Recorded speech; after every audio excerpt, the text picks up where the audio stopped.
Hi everyone, welcome back to Suma kitchen. ఈరోజు మనం చాలా సింపుల్గా ఈజీగా తయారయ్యే ఫిష్ ఫ్రై ఎలా చేయాలో ఇప్పుడు నేను మీకు చూపించబోతున్నాను. ముందుగానైతే ఫిష్ను చాలా శుభ్రంగా కడిగి ఒక ప్లేట్లో పక్కన పెట్టుకోవాలి. ఈ ప్లేట్లో మనం ఉల్లిపాయ ముక్కల్ని పేస్ట్ చేసుకొని ఉంచుకొని ఒక టేబుల్ స్పూన్ వేసుకోవాలి.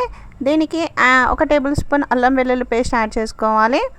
అలాగే పసుపును కూడా హాఫ్ టేబుల్ స్పూన్ వరకు వేసుకోవాలి. ఒక టేబుల్ స్పూన్ కారపొడిని కూడా వేసుకోవాలి. వీటన్నిటితో పాటు ఒక టేబుల్ స్పూన్ సాల్ట్ని కూడా యాడ్ చేసుకోవాలి. తర్వాత హాఫ్ టేబుల్ స్పూన్ పచ్చి ధనియాల పొడిని వేసుకోవాలి. అలాగే ఒక టేబుల్ స్పూన్ కార్న్ఫ్లవర్ పౌడర్ వేసుకోవాలి. చివరలో ఒక half table spoon garam masala కూడా యాడ్ చేసుకోవాలి. ఇప్పుడు ఈ మిశ్రమాన్ని బాగా ముక్కలకు పట్టించుకోవాలి. ఈ మిశ్రమాన్ని ముక్కలకు బాగా పట్టించుకొని ఒక 2-3 మినిట్స్ పక్కన పెట్టుకోవాలి. తర్వాత స్టవ్ పైన బాణీ పెట్టుకొని దానిలో ఒక 2-3 స్పూన్స్ ఆయిల్ వేసుకోవాలి. ఆయిల్ హీట్ ఎక్కిన తర్వాత మనము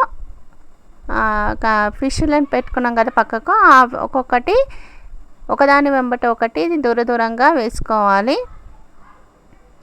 ఇప్పుడు ఒకవైపు కొద్దిగా కాలిన తర్వాత నెమ్మదిగా వెనక్కి తిప్పుకోవాలి. ఇలా ఒకదాని వెంబట ఒకటి తగలకుండా మెల్లగా ఫోర్క్ స్పూన్తో అయితే ఈజీగా వస్తుందండి, విరగకుండా ఉంటుంది. చూడండి, కొద్దిగా ఒక 2-3 మినిట్స్ కాలిన తర్వాత నేను వెనక్కి తిప్పుకున్నాను. లైట్గా గోల్డెన్ కలర్లో వచ్చే వరకు ఫిష్ ఫ్రైని వేడి చేసుకోవాలి. ఇలా ఒక 2-3 మినిట్స్ ఉంచుకున్న తర్వాత మనం ప్లేట్లోకి సర్వ్ చేసుకోవాలి. ఎంతో కరకరలాడే ఫిష్ ఫ్రై మనకి రెడీ అయ్యిందండి. ఇది చాలా కరకరలాడుతూ చాలా టేస్టీగా ఉంటుంది. ఈ వీడియో కనుక మీకు నచ్చినట్లయితే లైక్ చేయండి, షేర్ చేయండి. Thank you.